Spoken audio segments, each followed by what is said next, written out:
صعبة أوي.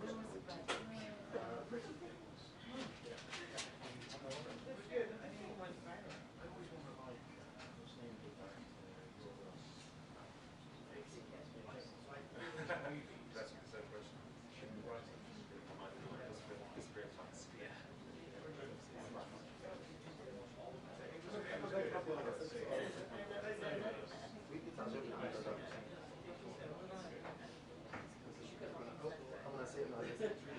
That's right. Well, sponsored by America.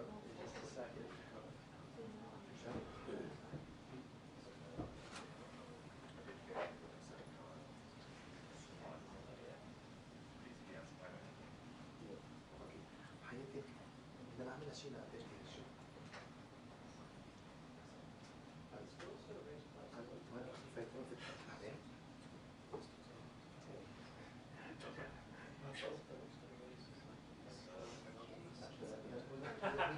She wants to sue the government. Let's sue the government. She wants to sue the government.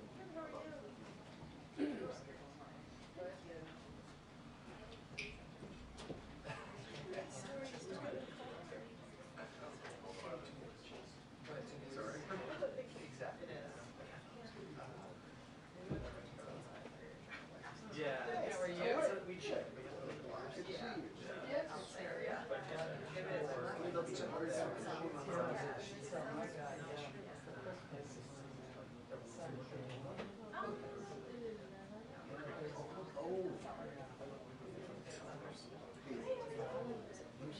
Lucy's got something. She loves it.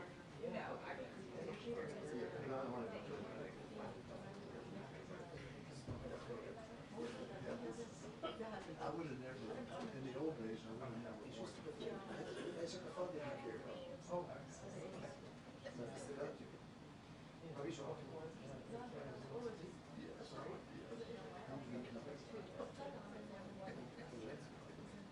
What is your name?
I think that's part of it. Yeah. Yellow. All right. Hi there. How you doing?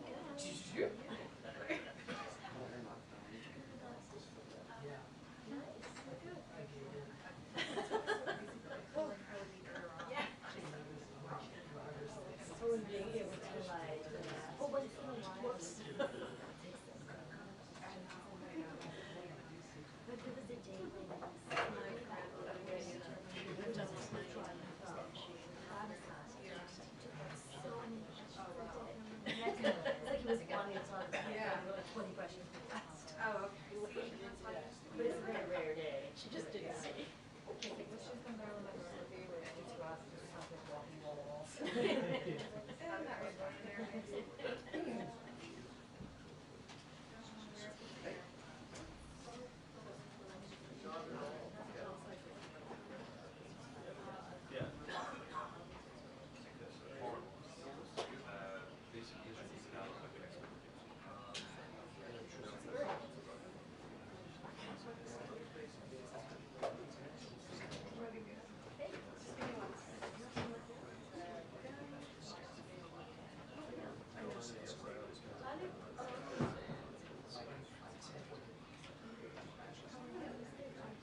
Did you get it all this time?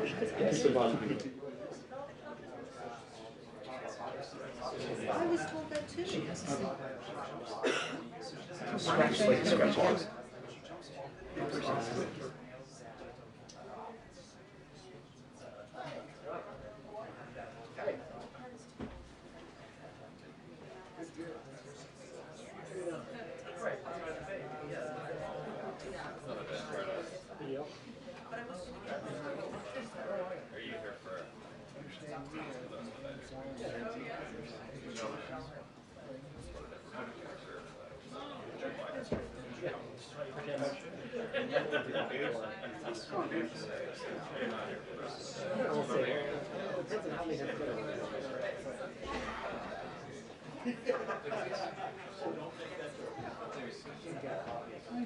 I'm good. How about you?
Oh boy. Good afternoon, everyone.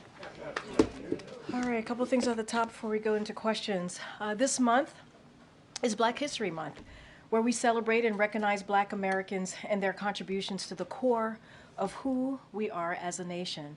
Today, the President and the First Lady will host a Black History Month reception attended by the Vice President and the Second Gentleman. There will be a performance by R&B singer Tank, and the President will be introduced by Nigel Murray, a Las Vegas high school student who founded a non-for-profit that provides foster kids new clothing and basic necessities. This year's theme is African Americans and the Arts. Whether it's through music, written and spoken word, fashion, film, or other forms of creative expression, African American and Black culture anchors American culture in every passing moment, setting trends both in the U.S. and around the world. Since taking office, President Biden and Vice President Harris have ensured that our governments look like America, from the appointment of Supreme Court Justice Ketanji Brown Jackson to the cabinet, to the nearly 1/3 of judicial nominees who are Black Americans. In fact, President Biden has appointed more Black women to the federal circuit courts than every other administration in history combined. Under the president's leadership, Bidenomics has ushered in a historic economic recovery, creating 2.6 million jobs for Black Americans. 2023 marks the lowest year for Black unemployment and the smallest gap between Black and white workers over decades of record. Black wealth has increased by 60% since the pandemic, fueled in part by a Black-owned small business boom not seen in over 30 years. A historic over $7 billion in investments for historically Black colleges and universities, and the increase of Black home ownership since January 2021. In the spirit of Black History Month and the icons we honor in February, the Biden-Harris administration will continue to create opportunities and ensure equity for Black Americans in order to realize a nation that truly and fully works for all. As you all heard from the President just moments ago, there are important issues our country is facing today. Our immigration system has been broken for decades, and it's long past time we fix it. That is why the president instructed his team to negotiate in good faith with a bipartisan group of senators to seriously address the immigration system. The bipartisan agreement we have come to is the toughest and fairest reforms to our immigration system in decades. You heard the president. He described what it is, what's in the bill. A couple of things I'll call out is 1,500 CBP personnel and 100 cutting-edge inspection machines to catch fentanyl, improving our ability to process asylum claims, dropping the processing time from 5 to 7 years to 6 months, and so much more. Now it's time for Republicans to choose. Will they support the Border Patrol Union, who have endorsed this bipartisan agreement, or will they continue to play games with our national security?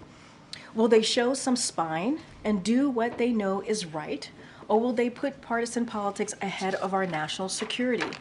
As the Border Patrol Union put it, this bill is a step in the right direction and is better than status quo. Republicans should listen to them and pass this bipartisan agreement. Zeke, you want to kick us off?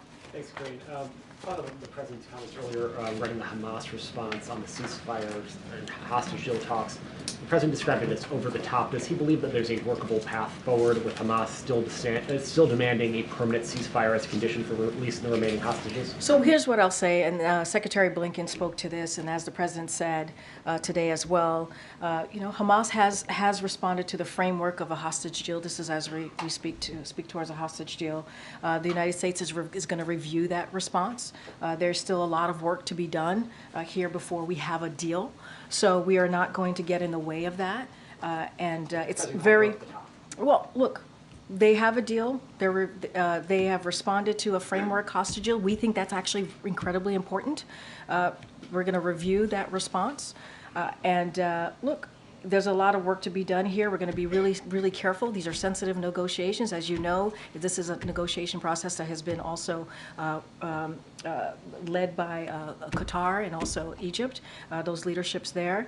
And so we're going to be really careful not telegraphing that information about the response from here. But look, the president has been very clear. You heard from National Security Advisor Jake Sullivan. He was on multiple networks doing interviews, talking about the next steps here. It is important that we get to a humanitarian deal.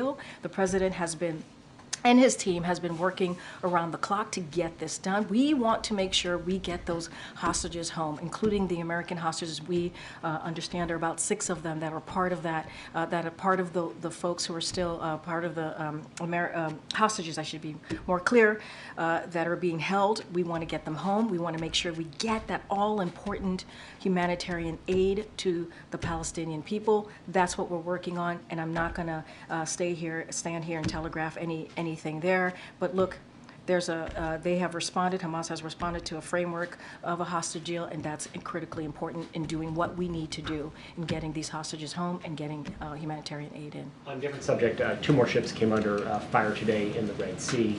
The deadly attack on Kurdish fighters, the base that housed Americans a couple days ago. Does that signal that the president's strategy now of striking these Iranian-backed militias, but not Iran directly, has not had its deterrent effect or even reduced their capacity to carry out these sorts of attacks? So look, we believe, and you heard again from National Security Advisor on Sunday, that it has, our response has degraded their capabilities, and we think that's incredibly important. Look, the United States, the president has said this. You heard this from our NSC colleagues here. The United States will not hesitate to take further actions to defend against these unlawful, reckless attacks against the U.S. ships and international commercial vessels. We've been very clear about that. We will act, and as you know, we have formed a coalition with obviously with other countries to make sure that we respond. We respond to this. And then on the supplemental, the president in his remarks laid the blame for this seems to be pathway to failure of this legislation at the feet of Donald Trump, the former president. He's the current occupant of the Oval Office. Doesn't he bear some responsibility? He didn't engage with House Republicans. He negotiated with the Senate, but not the House, the other branch of the legislative branch. Where is he taking responsibility here? The president has taken this issue incredibly seriously from day one. You heard us say this over and over again. You heard this from the president. On the first day of his administration, he said, I'm going to put forward a legislation, a comprehensive immigration legislation that was introduced more than 3 years ago. More than 3 years ago, and they have failed to act. And just a couple of quotes here, and you've heard me say these quotes, and I'll say them again. This is from Speaker Johnson in October 2023, not too long ago, just a couple months ago. He said, "We must come together and address the broken border." In November 2023, "I think we can get a bipartisan agreement on border security." That's what he said, the Speaker of the House. In December of 2023, "Statutory reforms designed to restore operational control at our southern border must be enacted." He himself has said we need a bipartisan agreement. We can get there. This is Speaker Johnson. So what changed? And that's a question for the Speaker. What has changed that now there's actually a bipartisan agreement coming? We saw the text, it was released, it's coming out of the Senate, that they have worked on for 2 months. 2 months now. And he has an opportunity. It has been called the fairest and the toughest agreement, border deal that we have seen in decades. The Border Patrol Union said that we should move forward. It's better than status quo. And so what has changed? This is something for the Speaker Johnson to speak to. The President has said he wants to get work done. And they keep getting in the way. House Republicans keep getting in the way. And that's where we are today. So what's the President's plan once this bill goes down? Look, It's gonna go we're down gonna, the Senate, too, well, not the House. here's the thing. Well, it is a bipartisan agreement that is the fairest, the toughest agreement that we are going to see or we have seen in decades. The text is out there. The text is out there. Border Patrol Union supports it. U.S. Chamber of Commerce supports it. Republican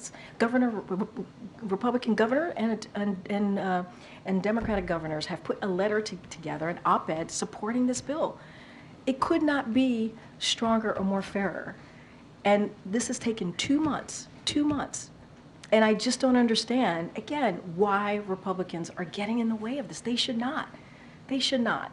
And so, look, the President, again, by the direction of President, sent his team to work with the Senate. He's taken this very seriously. He put forth a border security supplemental. Obviously, that's part of the national security supplemental.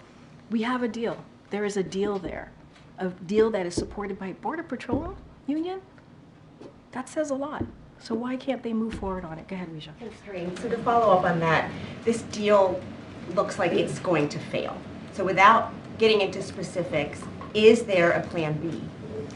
I'm not going to get into, again, like you just said, get into specifics of a plan B. There is a border that exists right now in front of congressional members, in front of senators, and in front of House members.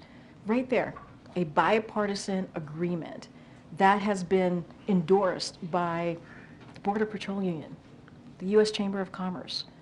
It has been worked on for 2 months. And the President laid out in a very comprehensive way what's in that deal.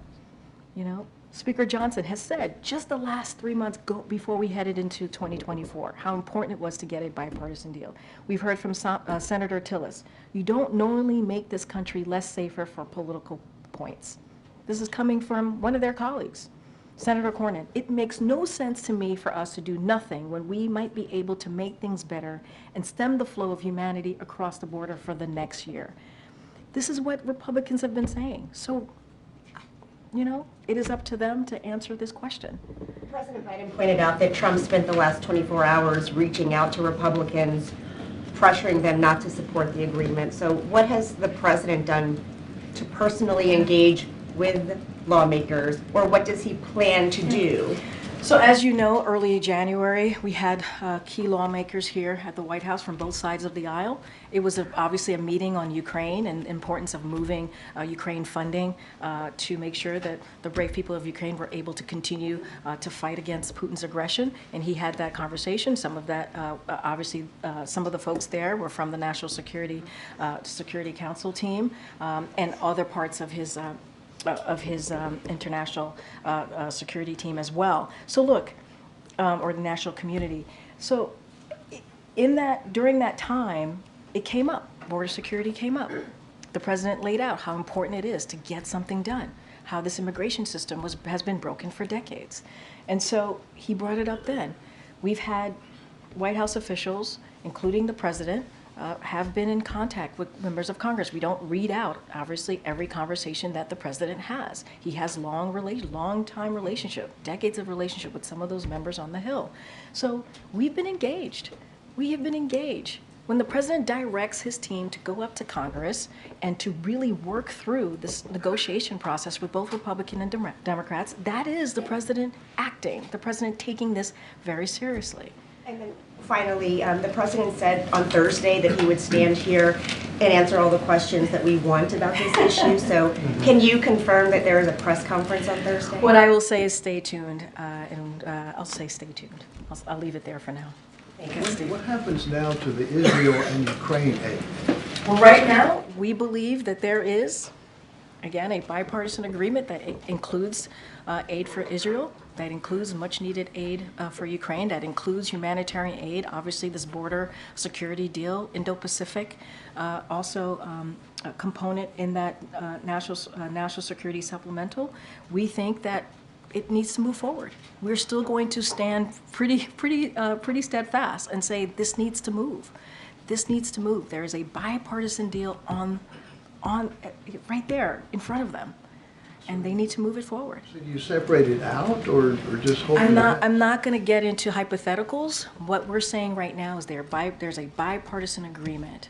There's a deal right now in front of them, in front of congressional members in the House and in the Senate. And lastly, the New Hampshire Attorney General identified 2 Texas-based companies of being behind the fake robocall that circulated in New Hampshire. Did they give you a heads up? Do you have any reaction to that? So I don't have any reaction to that. I would refer you to the campaign, since that was related to obviously the New Hampshire primaries. I would refer you to the campaign on that specific question. Go ahead. Follow up and see, what exactly did the president think was over the top in the Hamas response? Again, these are incredibly sensitive negotiations that are happening. I'm not going to telegraph any of the conversations. I'm just going to be super careful here.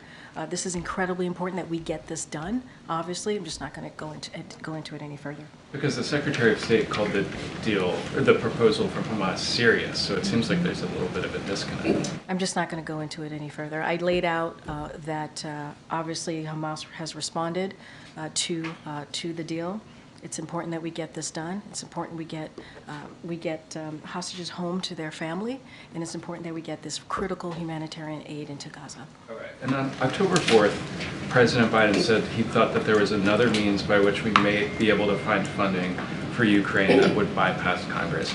You guys weren't able to talk about what he meant back then, but now that this deal has collapsed, what is that alternative means? Is there work behind the scenes? I think they still have to vote on this, right? I think tomorrow. Biden said that the deal wasn't moving forward, so it seems like he's moving past it. Well, look, I think we're still going to be steadfast and continue to push forward and ask and say to Congress, it's time to act. That doesn't stop us from doing that. That doesn't stop us from laying out what's in the deal and how critical and important it is. It doesn't stop us from saying, hey, you got to stop playing political games. This is something that majority of Americans want to see. Making sure that we get on top of dealing with what is happening at the border, making sure that we fix a broken immigration system, doesn't mean that we stop talking about it. Doesn't mean we stop pushing. The votes haven't happened yet, so we're going to keep calling this out and saying, hey, it's time to act. It is time to act. This is an agreement that took 2 months, that had both Republicans and Democrats at the table negotiating this. This is important. This is about securing the border. This is about trying to start the process and fixing a broken immigration system. And this has been around for decades, So until the vote happens, we're going to continue to move forward and speak to how important it is to get this bipartisan agreement done. Okay, Michael. Thanks, Karine. What is the administration's response to today's Court of Appeals ruling on presidential immunity? I'm not going to comment. Thank you. So, you guys talk a lot, including today, about how the border wouldn't be such a big deal if Congress would have just passed your immigration bill on day one. Who was in charge of Congress on day one? So it's been 3 years. It's been three whole years, more than 3 years, more than 1,000 days. And look, this is a difficult issue, obviously. This is a difficult issue. And what we have said is that Congress has to act, right? Congress, Democrats, Republicans have to act. But in those 3 years, it is true that Republicans have gotten in the way. They just have, Peter. They have consistently used immigration, the immigration system, the broken system, as a political stunt. That's what they've done. They've gotten in the way in trying to get more Border Patrol agents. They've gotten in the way in actually trying to fix what's happening, the challenges at the border. They did. So I mean, the- they the voted. Democrats They've that were in actually charge for the voted. first 2 years, no responsibility. It has. I'm not saying that Democrats have not been in control the first 2 years. That's not what I'm saying. I'm saying House Republicans have gotten in the way. They have. They have purposefully gotten in the way in trying to fix what's happening at the border. And how is President Biden ever going to convince the 3/4 of voters who are worried about his physical and mental health that he is okay, even though in Las Vegas he told a story about recently talking to a French president who died in 1996? I'm not even going to go down that rabbit hole with you, Why- sir. What is We're the gonna rabbit go. hole? Go ahead. He said go he ahead. talked to Mitterrand. Go ahead. in- You saw the president in Vegas, in California. You've seen the president in South Carolina. You saw him in Michigan. I'll just leave it there. Go ahead. Go ahead.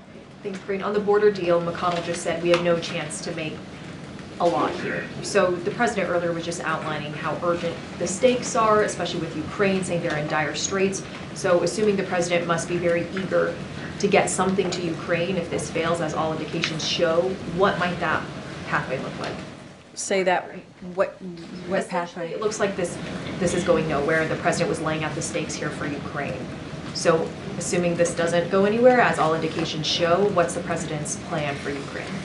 The president's plan for Ukraine is to telling Congress they have to act. We need Congress to act in order to help the Ukrainians who have been fighting bravely against Putin's aggression. He laid that out. He laid out what we've been seeing from Putin the last couple of months, how much more aggressive that he's gotten.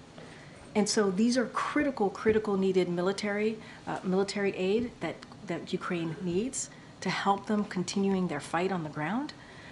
And, you know, it is important. It is important to get this done. But not just that. We have to remember the president put forward a coalition of more than 50 countries to help Ukraine. He gathered and made sure and brought together our partners and our allies to help Ukraine. We have to make sure that United States continue to stand with this coalition.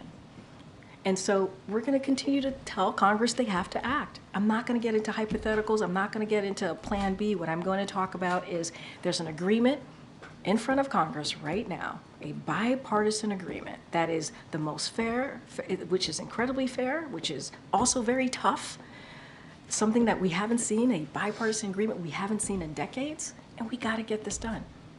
Senator Chris Murphy had some strong thoughts. He said, what the hell just happened? I can't believe this is happening. Does the president feel the same way? How is he processing what's going You down? heard from the president. He spoke to this very sternly and laid out what he thought he saw was going on. I don't think he could have been any more clear. He called out the politics around this, the political stunts around this. He even said, I said it at the top, Republicans need to have a spine here. You need to have a spine. This is not about their politics over there. This is about the American people. Majority of Americans want to see Congress work for them on this issue, on the border, on this broken immigration system. So. And just lastly, what's the White House's reaction to that controversial Wall Street Journal op-ed? So, look, a couple of things about that, the op-ed that we saw. It is unacceptable to actually put together a bunch of people, honestly, and write an op-ed that is actually dangerous. And so, obviously, the president spoke to this. He spoke to this, well, not spoke to this, but you saw a tweet from this president over the weekend about how unacceptable that type of language is. And that you cannot, obviously, what a small group of people have said is we have to call that out, but to group an entire community is unacceptable. And obviously, we will stand with the people of Dearborn on this issue. Okay. Two questions.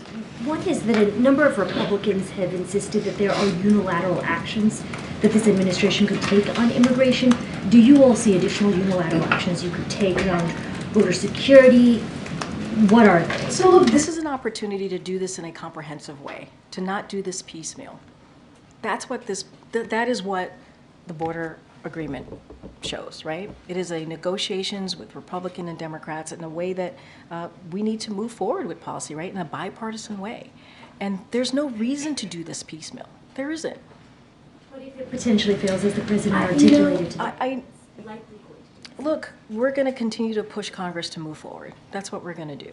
And that's one of the things that the president was trying to do today, right? He laid out the politics around this. He laid out what was in the bill, what is in the text that came out on Sunday, and said how important it is to have to move forward with this bipartisan agreement.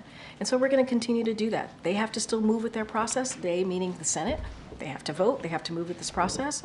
And so I'm not going to get hypotheticals, because we believe this is the best way to move forward in dealing with the border. This is the best way to move forward in dealing with an immigration system that has been broken for decades. And then separate topic, on the hostage negotiations, our team who's been covering this all in the Middle East says that Hamas is still insisting on a permanent ceasefire. Is it still this administration's position that it opposes a permanent ceasefire? What we have been working towards, and you've heard us say over and over again, we want to see a humanitarian pause. We want to make sure that we get these American hostages home, and also hostages more broadly, obviously, home to their families. And we want to make sure that we get that critical aid, the critical aid that Palestinians need into Gaza. It is important to get that aid, whether it's medical, whether it's food. We have to get that in. And so we believe a humanitarian pause gets us there. There is, as I stated at the top, Hamas has responded to the framework of a hostage deal. And so we're going to review it. And I'm going to be really, really careful. I'm not going to dive into or telegraph information about their response from here. But we've been very clear that we believe that we need to get to another humanitarian pause, because that humanitarian aid needs to get in. And also we need humanitarian pause. It is the administration's position that a permanent ceasefire. We have been very clear. We've been very clear on where we stand on the ceasefire. That has not changed. Good. Thanks, Karine. Senator McConnell, when he was talking today about the sort of collapse of the deal, suggested that Senate Democrats should draft a new legislation that would handle Ukraine, the Pacific, and Israel. Is that a process that the White House would be engaging with Senate Democrats? I'm just not gonna get into hypotheticals or a plan B from here. There is literally a bipartisan agreement that has taken 2 months to get done, and we believe it is the fairest and toughest agreement as it relates to certainly the border component and the immigration system. Something that Republicans in Congress, many Republicans in Congress, have been wanting to see that type of agreement for decades, and now they have it. And it's important that we move forward with the National Security Supplemental, important to move forward with Ukraine, Israel, Indo-Pacific. And so there's a deal. There's a deal in front of them. We should move. We need to act. We cannot play politics with this. And then I wanted to look back on your answer to Leija on the press conference. Yeah. Stay tuned sounds like Karine for no. Wait, say that one more time. I said stay tuned sounded like Karine for no. So you said Karine for no? Yeah. Wow. So a translation. Is there any question? I mean, the president seemed pretty explicit, and I asked this in addition to the context of Friday, where he'll be hosting the German chancellor, and it doesn't appear like there's a press conference on the schedule. That's another one of these foreign leader visits and skipped a Super Bowl interview. So it just seems again like we're in one of these instances where the president is not communicating with the press. I mean, look, seriously, stay tuned. that is the answer for you. Look, the president took questions yesterday, took questions today, so I wouldn't say that he is not engaging with the press. I would not say that, because he does. And when we have more to share on later this week, what Thursday might look like, or Friday with the German chancellor coming, certainly as it relates to the press component, certainly we will share that. it really truly is stay tuned. I guess the criticism, and you look not only on engagements, which now the president tracks his predecessor in terms of that, but interviews where it's, you know, half of most of his recent predecessors at this point in his term, interviews where it's less than half. Can you kind of flesh out, I mean, there's no kind of denying this strategy and what you're... So look, I'm not going to stand here and deny the numbers. That's not what I'm going to do here. But I will say that the president, one of the things that the president has been able to do is communicate in non-traditional ways. That is true. And he's done that in a way we have not seen other presidents do. That is true, right? Whether it is podcasts, calling into radio programs more often, speaking to digital creators and taping interviews in local news stations, that is something that he has done in a more, I would say, regular way. And so, look, we're trying to do everything that we can to meet Americans also where they are and try to do it a little bit differently. Doesn't mean we're not going to sit down and do interviews, right? Which doesn't mean we're not going to sit down and do networks interviews. We are going to do that. We've done them recently, whether it's David Muir or Fareed Zakari or Scott Pelley and many others. We have been able to have some of those sit-down interviews, and we'll certainly continue to do that when we feel the time is right. But the other hand of this, too, is we have found some non-traditional ways as well to communicate with the American people. Just to follow up on that, anything specifically on why you're not doing the Super Bowl interview? I mean, that's a massive audience in an election year of people who may not be tuned into this White House or this election at this moment. So look, as you know, Super Bowl is a great annual tradition. Look, the president certainly, President Biden looks forward to watching the game this Sunday, just like millions of, as you just stated, just like millions of Americans are going to be doing that. And look, you know, we hope that the viewers who tuned in, you know, we know that the viewers who tuned in, they tune in to watch the game, right? And so obviously, you know, that is just a fact. They want to see the game. They want to see their favorite team. They want to see a halftime show. That is what it's that type of tradition. The president will find many other ways to communicate with Americans, the millions of Americans out there, and we will find those ways to do it where we think the time is right. Also, in February of last year, the president had his annual physical. Is he going to have it this February? Is that scheduled? I don't have a timeline on it. Obviously, he is going to have his annual physical. When we have more to share, we certainly will do that. Go ahead, Gabe. Karine, to ask it more bluntly and also more broadly, can the president do business with Speaker Johnson? Well, that's a question for Speaker Johnson. And I say, and the no. Let me finish my question. The reason why I say that, or let me finish my answer. The reason why I say that is because the president directed his team to work with Senate to come forward with a budget agreement. They worked really hard on it the last couple of months.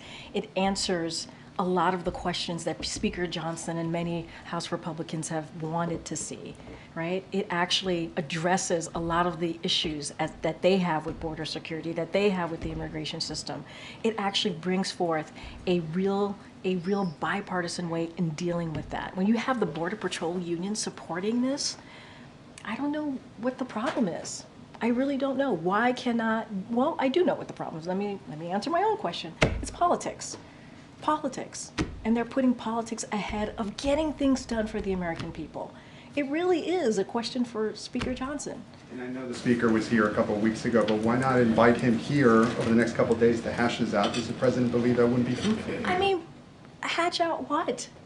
The agreement is in front of them, a bipartisan agreement. You know, again, Border Patrol, U.S. Chamber of Commerce. It has Republicans from the Senate who worked really hard on this, as well as Democrats. It answers a lot of the questions that he has had, that other Republicans in Congress have had, Republicans in the House more specifically. You know, it is, you know, to not, the President said this, and I'm going to repeat it, to not have the spine to deliver for the American people and to play politics, how do you get things done? This is their job. They're supposed to legislate.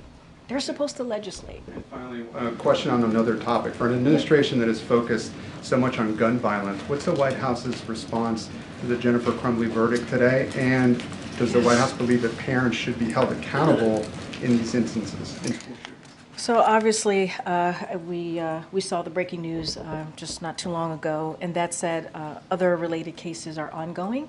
So without speaking specifically on today's verdict, I want to be really careful here. I can say that the president remains committed to stopping tragedies like these happening in the first place. That's what he's committed to doing. That's why recently we announced a new executive actions to help promote the safe storage of firearms. We know that most students who carry out K-12 school shootings are using firearms they obtain from home, from a friend or a family member. We know that to be true. The importance of safe firearm storage cannot be overstated, and the administration will continue to use every tool at our disposal to implement these and other common sense gun safety measures to protect our children, our schools, and our communities. Look, when it comes to gun violence, the president has said this is an epidemic.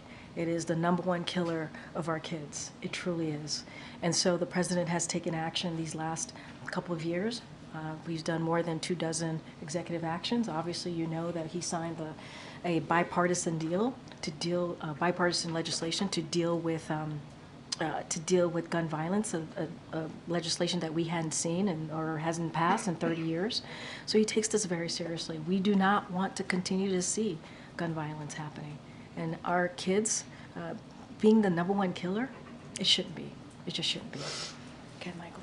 Thanks, Karine. Can you talk about the actual consequences at the border itself if this bipartisan agreement doesn't proceed? And is it the administration's position that if it doesn't pass, that the border is not secure from national? So, I mean, look, this is stuff that the president has talked about before. I mean, look, there are challenges at the border. You all report that. We see that. It gets overwhelmed at the border. So this is why the first day of his administration, the president put forth a comprehensive immigration policy, because he wanted to deal with that. That was his first piece of legislation. That was the first piece of legislation that the president put forward. So obviously, this has been an issue, not just the last 3 years of this administration, but for decades, including the last administration, for decades. So we leaned in, we worked with the Senate for this bipartisan agreement, and it shouldn't be, and what we're seeing now, and you heard directly from the president, obviously, is politics. Politics getting in the way. And Americans see this. They want us to deal with this issue, and the majority of Americans do. And just on East Palestine, do you have any update on the president's plan to travel? Well, as you know, the president is planning to travel to East Palestine this month in February. When we have more information on the date and what that day is going to look like, obviously we'll share that. Go ahead, Anita. Thanks.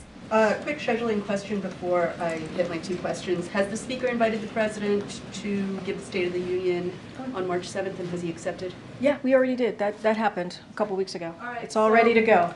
Excellent. Ready to go. Wouldn't miss it. March 7th, here we come.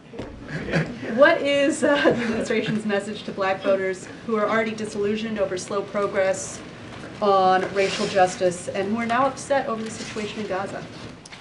So look, you know, it is Black History Month. I just actually at the top laid out promises that the president has made to the Black community and promises that he's kept, we believe, to the Black community, and making sure, for example, when we walked in, the president wanted to make sure that the White House used the full force of the federal government to deal with racial equity, to deal with racial justice. He signed an executive order to make sure that the agencies within the federal government, as they move forward with policy, had equity at the center of it. And so that is really important too. And under this president, we've seen 2.6 million more Black Americans have jobs. That's because there is, make sure there's equity at the center of all the policies, again, economic policies. And so, look, you know, the president wants to make sure that all communities are not left behind, right? He wants to make sure that that we create an economy from the bottom up, middle out, and that's really important. And you know, when you think about Black wealth is up a record 60% since 2019, and that's accounting for inflation. That's because of the work that this president has done. Look, he's going to continue to speak directly to the American people about all issues, all issues. He's going to continue to hear from the American people about all issues, including. No, I was going to say, including concerns that many people have of what's going on in the Middle East, including Gaza. Look, the president understands that people have There's a lot of emotions out there, a lot of feelings out there. He gets it, a lot of opinions out there. And that's why we always say, right, when we do see protesters, we say, okay, it's okay for them to protest as long as they're doing it in a peaceful way. And certainly we're always here to listen. And so the president believes in that. Obviously, he's been very steadfast on his support for Israel, especially after what we saw after October 7th, when you have a terrorist organization like Hamas saying that they want to see October 7th happen over and over again. You know, he believes that they have the right to defend themselves. At the same time, we also need to make sure that we have those conversations with Israel on protecting innocent lives in the Palestinian lives in Gaza, and many people who are very much innocent, right? They are innocent. And so that's another reason this humanitarian pause is so important, to get that much needed aid into Gaza as well.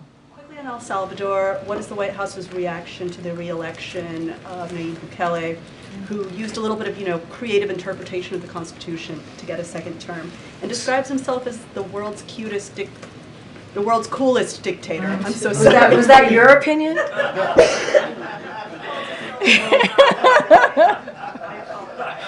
No, it's okay. I don't mind. I'm sorry. Yeah. So, what is the administration's reaction to the re-election of a guy who calls himself the world's coolest dictator? So, look, we respect obviously the Salvadoran people. This was their decision to make, obviously, and so we look forward to working with the president-elect on various issues of mutual interest. I don't have anything else to add. I can't speak if he's the coolest or the cutest. I don't know. Go ahead, Nadia. Thank you. Just to follow up on Anita's question, the question from many voters, minority voters like Arab Americans and African Americans, it's not about protests and emotions and opinion. It's more of the justice and equality and human rights that this administration held very high when it came. So how do you address this disparity between what the president's message has been and these people who actually disagree fundamentally with the White House? And we understand. We understand that people are going to fundamentally disagree, not on just this issue, many issues. That's what a democracy is all about, right? For people to disagree and agree. That's how it works. What I'm saying is that the president's commitment continues, right? It stands. He's been very steadfast about that. What I'm saying is that, and what I was trying to say is that, yeah, people are going to have difference of opinion. We get that. And what I'm saying is that we value that. We value the fact that people are going to have difference of opinions. And the reason why I brought protests, because that's what we've been seeing, right? We've been seeing that's how people have been expressing themselves. And just as long as it's peaceful, obviously people have the right to express themselves. The president's going to continue to speak directly to the American people, as he has, to talk about the importance of the different decisions or policy decisions that he's making, just like today. He laid out why it's important, he believes, right, to make sure that Ukraine has the funding that they need. He laid out it's important why Israel has the funding that they need. It's important to also make sure that we have those humanitarian aid. It's important to have that border security and try to start fixing the immigration system. So, look, I can't speak to everybody's, I can't speak to every group or everybody's, they're disapproving of how we're moving forward with an issue, right? But what we're saying is we understand what people are going through. We understand that this is a difficult time. We get that. And that's what I'm speaking to. One more question on Gaza. Did the White House receive an ironclad evidence that actually the UNRWA staff member, 12 of them, were involved in the October 7 attack? Because 4 news organizations, including Financial Times, Channel 4, and Sky News, found no evidence to support the Israeli claim. They said actually what they provided was just cell phone messages and cards that been found after Israel went to this.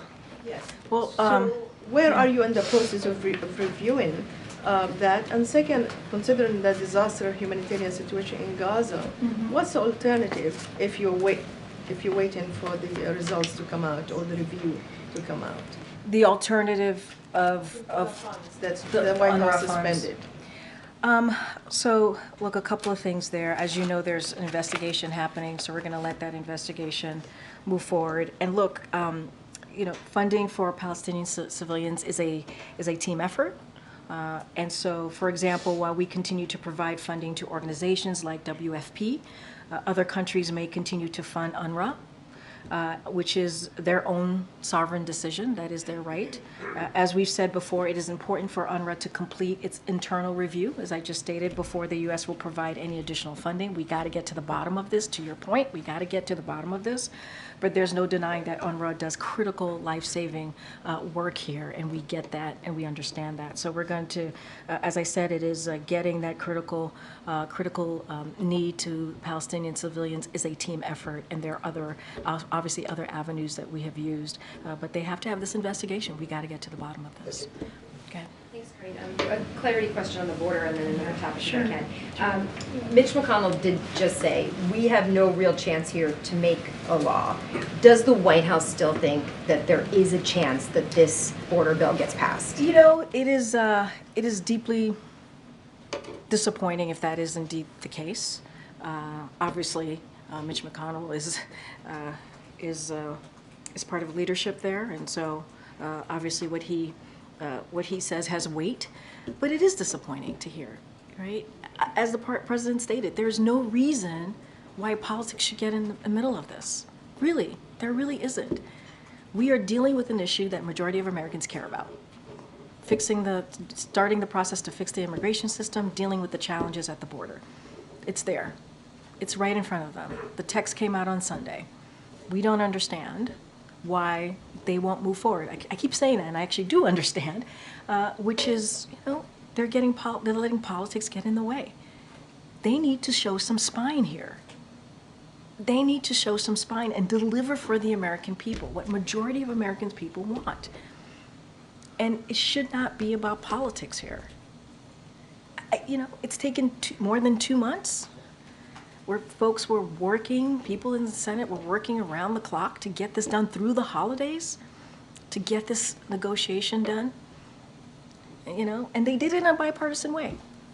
You know, it is unfortunate if that is indeed the case, that it doesn't get out of the Senate or, you know, just doesn't move forward, period.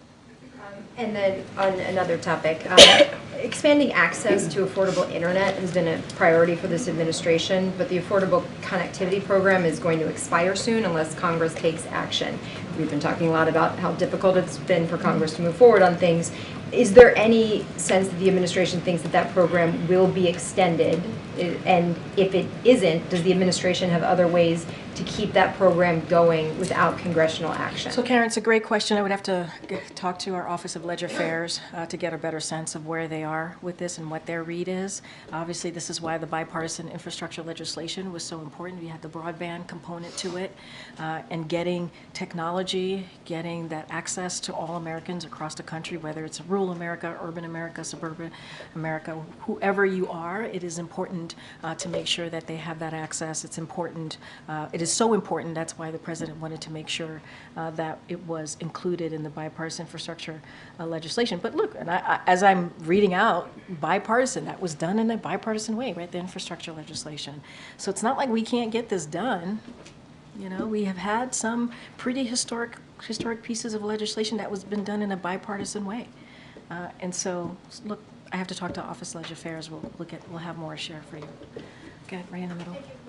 On the joint letter 9 ambassadors sent to the Congress today, can you explain what is the White House role behind it? How much do you think it helps? So this morning, as you just stated, 9 of our ambassadors to countries across the Indo-Pacific, including to Japan, China, India, and the Philippines, and the Republic of Korea, wrote a letter to the 4 leaders in Congress. This is Schumer, McConnell, Johnson, and Jeffries, urging them to act quickly to pass the President's National Security Supplemental Funding request, including the funding it contains for, obviously, the Indo-Pacific, as well as for Ukraine and Israel. We were in contact with the ambassadors, although they wrote the letter themselves. We have been in contact with those ambassadors. On upcoming President Biden, President Xi's call, do you have a timeline? Are we expecting days or weeks or months? Oh boy, I don't have an update on a scheduled call with President Xi and President Biden. I just don't have anything to share at this time. Was it President first bubble tea yesterday, and why did he choose to do that? Well, I want to be careful. That was technically a campaign event, so I certainly will leave it to the campaign to answer that question more specifically. Go ahead. Thank you so much. There's a report just came out like 2 hours ago. I'm not sure if you give us more information or a comment. The U.S. and four of its European allies hope to announce in the next few days a series of commitments made by Israel and Hezbollah to defuse tensions and restore calm to Israel and Lebanon border. So. I'm not going to comment on reporting on a potential deal. I'm just not going to. So we've been hearing a lot that this administration might claim officially Palestine as a state. This is something that we've been hearing a lot as sources, U.S. sources from the White House or from the State Department. How serious is this administration considering that? The two-state solution? Yes. We've been very serious. The president's talked about this multiple times. That's what he wants to see, a two-state solution. We were talking about directly to claim Palestine as a state. So Israel is a state already, but the U.S. administration is going to go and claim it after the war as a state, and act with it as a state. I mean, my answer is the same. The president has been very clear. He wants to see a two-state solution. He's been clear about that for many, many years, and he'll continue to do so. Good. Thanks, Karine. I want to ask you about layoffs. So UPS is cutting 12,000 jobs. Wayfair is cutting 13% of their workforce. Macy's, Amazon, Google, Citibank, Blackstone, they're all announced layoffs. The president talks about how he's added back all the jobs lost in the pandemic and created 5.4 million jobs. What's the level of concern that 2024 will be that wave of layoffs that we're going to start to see? So look, I'm certainly not going to speak to every company that you just named, but if you look at, and you just stated, if you look at under this, obviously he takes that very seriously, any layoff, right? He understands what that means to a family and how that could affect a family.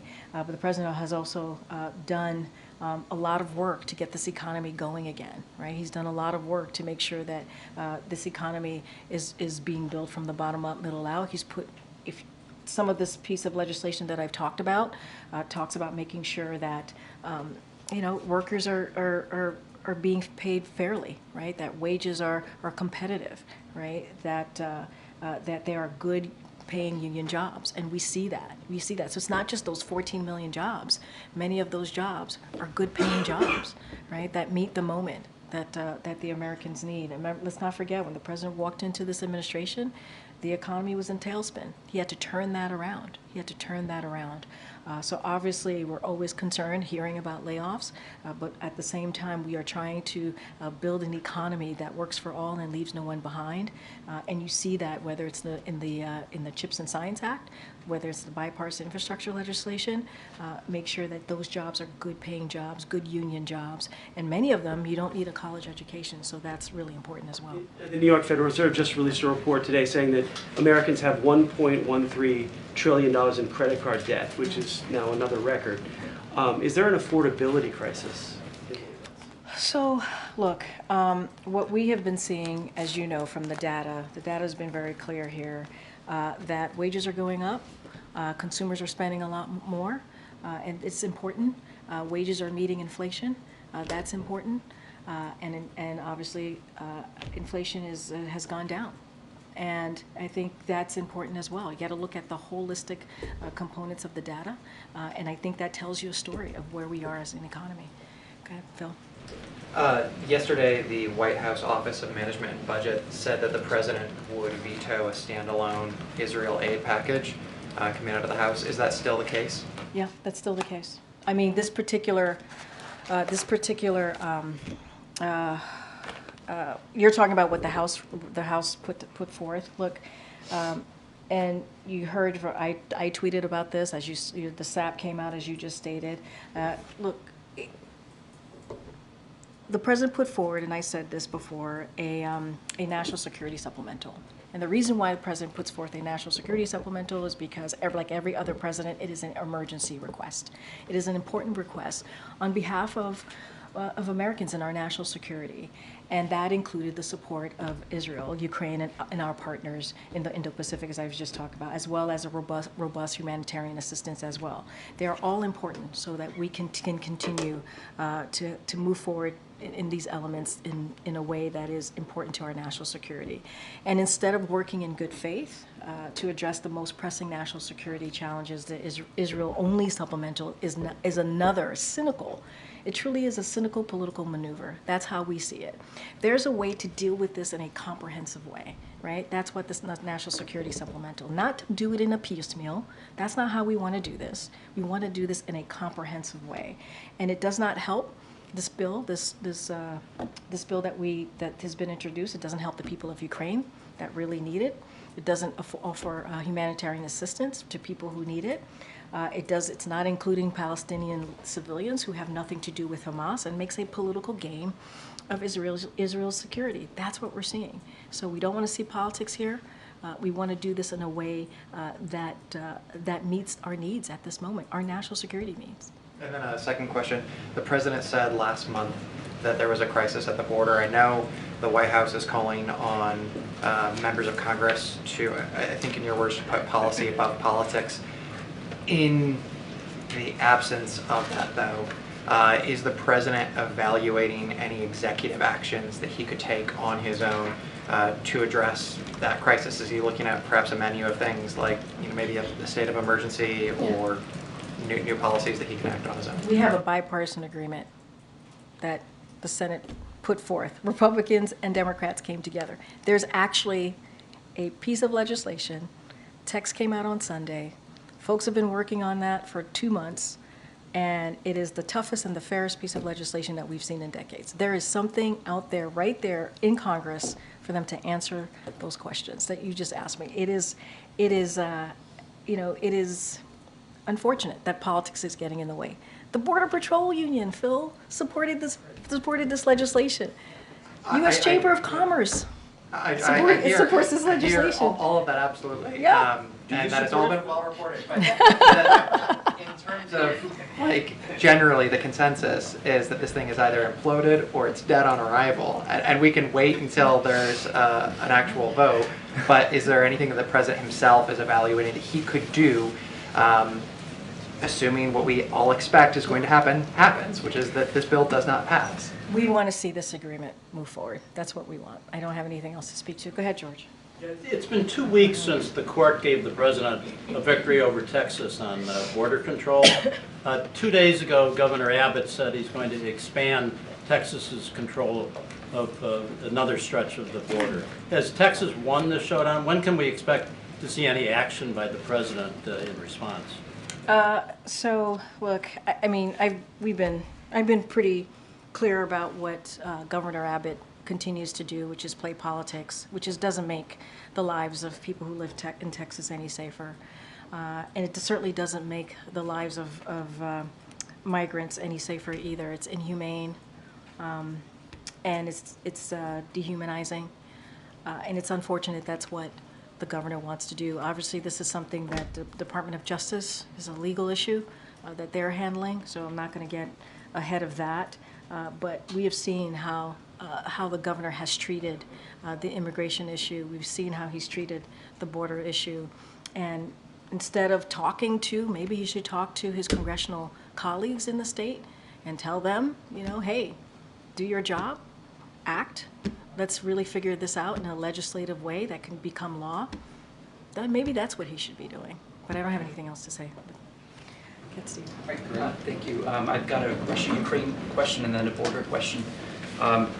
Tucker Carlson is in Moscow and just confirmed that he's going to be interviewing Russian President Vladimir Putin. He argues that Americans have a right to know all they can about a war they're implicated in. Carlson contended in his preview video that the Biden administration has opposed and even attempted to hinder his attempts to interview Putin. Do you have... Wait, say that last part again? He said that the Biden administration has allegedly attempted to prevent him from interviewing Vladimir Putin. Do you have a comment on either the interview or that allegation? Absolutely not. And for the board. Absolutely not a comment, or absolutely not that didn't happen? Absolutely not a comment, to be more clear, period. Thank you. On the border, President Biden said today that the immigration system has been broken and that he intends to drive home the message that, quote, the only reason the border is not secure is Donald Trump and his MAGA Republican friends. Secretary Mayorkas repeatedly said that the border is secure, and that's one of the reasons House Republicans are trying to impeach him. Did President Biden just confirm that Mayorkas gave Congress false information when he said that the border was secure? I actually want to go back to your question. It's a ridiculous premise and a ridiculous statement that was made about this administration. So I just want to be very, yes, I just want to be very, very clear. It's just ridiculous. So going to Secretary Mayorkas for a second, to your second question, we believe what House Republicans are doing, and I've said this many times, nothing new here. It's shameless. It's baseless. There's no merit for it. And as I've been talking about this bipartisan agreement that came together with Republicans and Democrats over the last two months, Secretary Mayorkas was involved. He was part of that. And what they're doing is, is all politics here. Politics.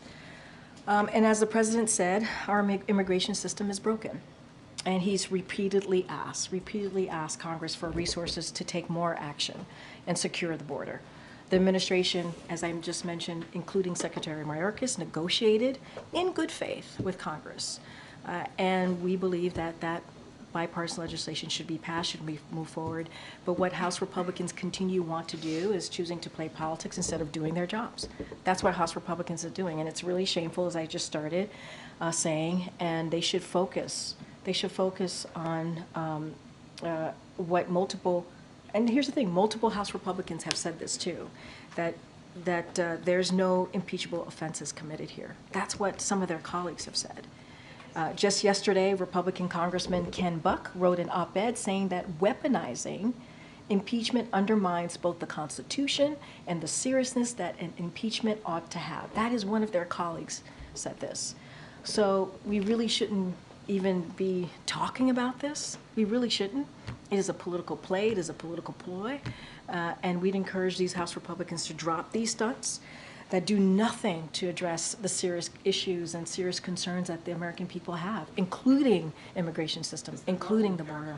Though, with the president saying today that the border is not secure and Secretary Mayorkas saying under oath to Congress that it is.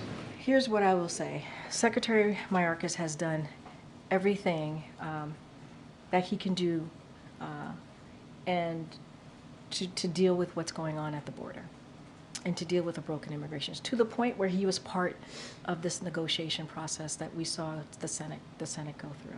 The president has confidence in the secretary, and I think that's what matters. All right, thanks, guys.